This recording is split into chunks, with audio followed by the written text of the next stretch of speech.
Friends, आज हम देखने वाले हैं कक्षा 10 विषय विज्ञान और पाठ है प्रकाश का प्रवर्तन एवं अपवर्तन।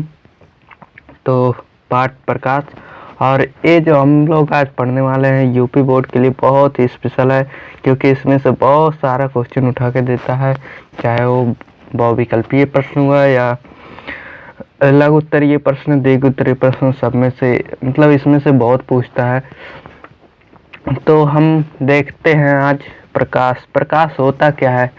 तो प्रकाश हम कह सकते हैं एक ऐसा भौतिक कार्य है जिसके द्वारा हम वस्तुओं को देख सकते हैं।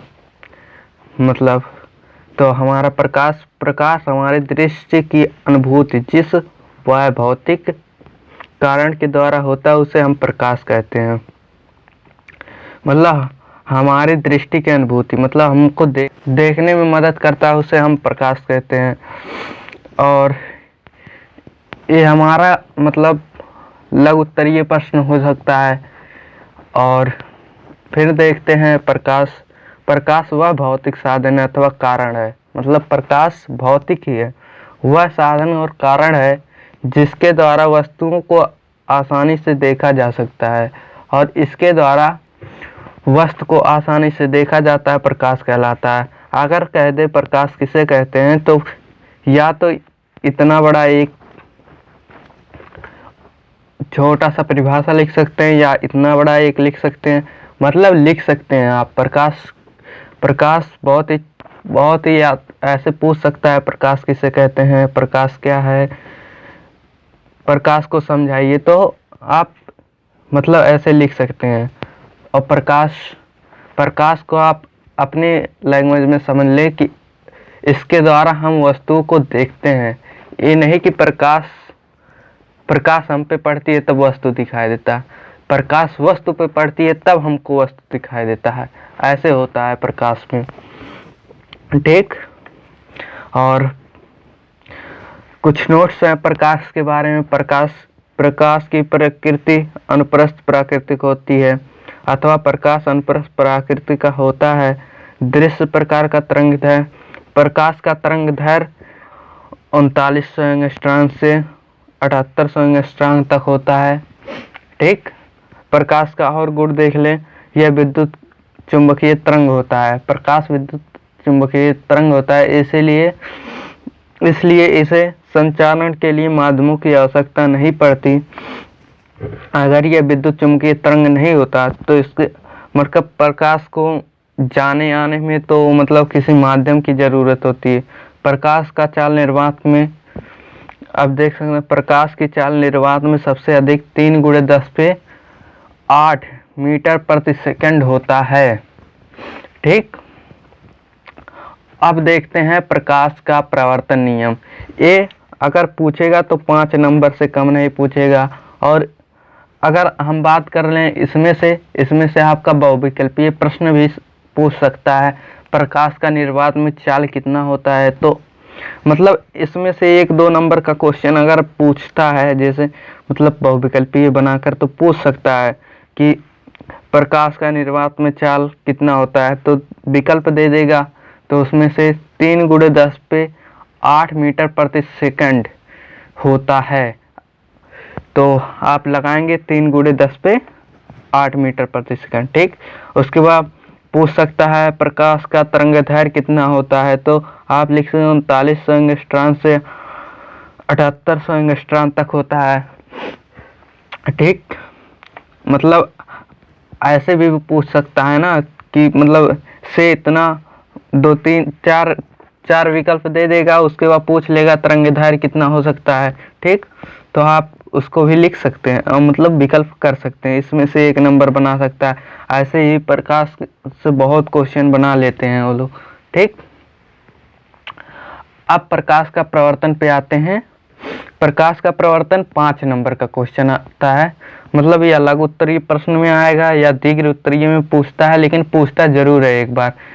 या तो यूपी में हमेशा प्रकाश का प्रवर्तन नियम, और एक कक्षा 12 के लिए भी इम्पोर्टेंट है, क्योंकि 12 में भी प्रकाश का प्रवर्तन नियम है, ठीक। प्रकाश का प्रवर्तन का नियम क्या कहता है, प्रकाश प्रकाश के चिकने पृष्ठ से टकराकर वापस लौटने की घटना को प्रकाश का प्रवर्तन कहते हैं। तो कहते हैं प्रकाश के चिकने पृष्ठ, मान लिए आप एक दर्पण लेते हैं, ठीक। अब ये हमारा मतलब चिकना परत हो गया ऊपर वाला, और यहाँ नीचे हम पॉलिश कर देते हैं और कहते हैं पॉलिश चांदी की होती है, ठीक।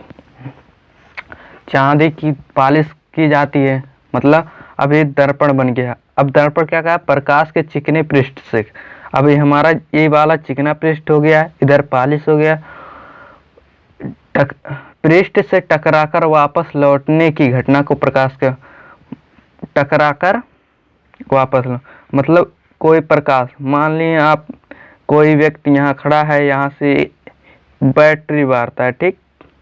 बैटरी जो घर में यूज होता है, ठीक। अगर वो बारेगा तो इसके मतलब जितना जितना इधर जाएगा उतना इधर भी फैल के जाएगा। इसी घटना को प्रकाश का प्रवर्तन नियम कहते हैं, ठीक।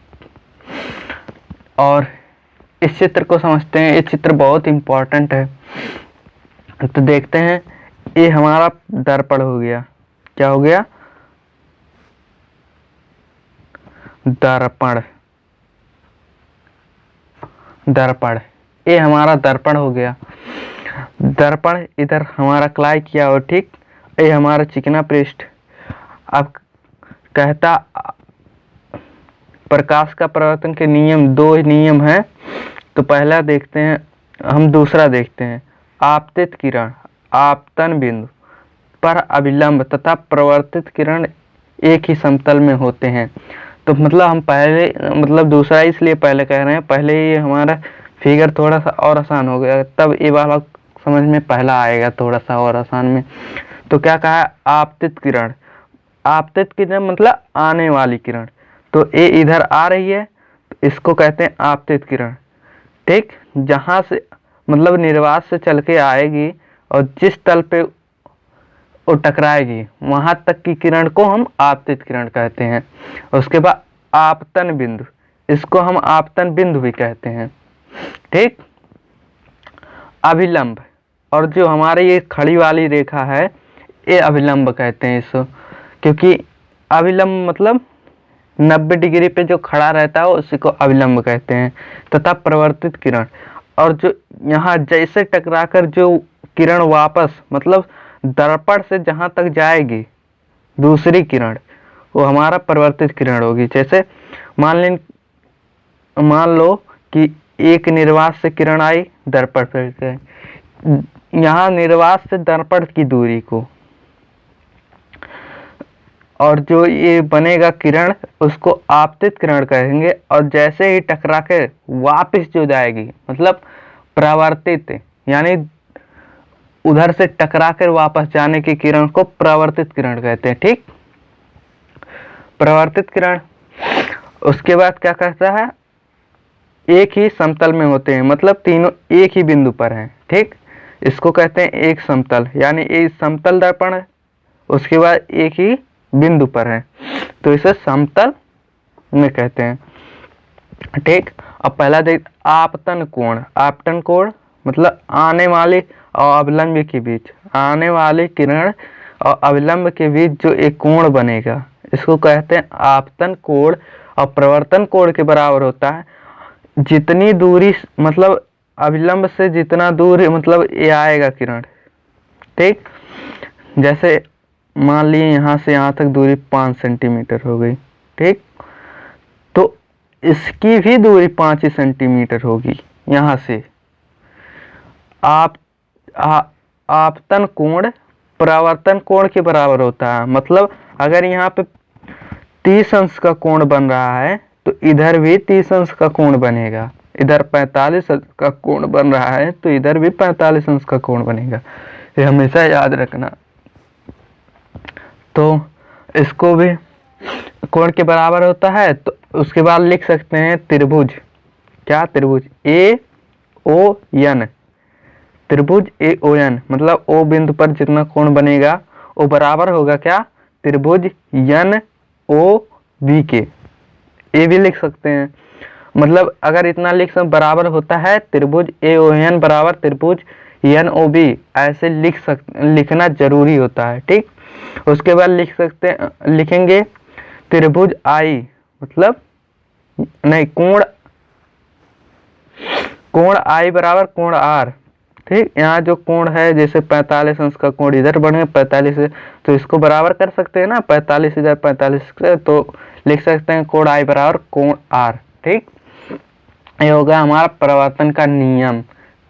आई होप प्रवर्तन का नियम समझ में आया होगा।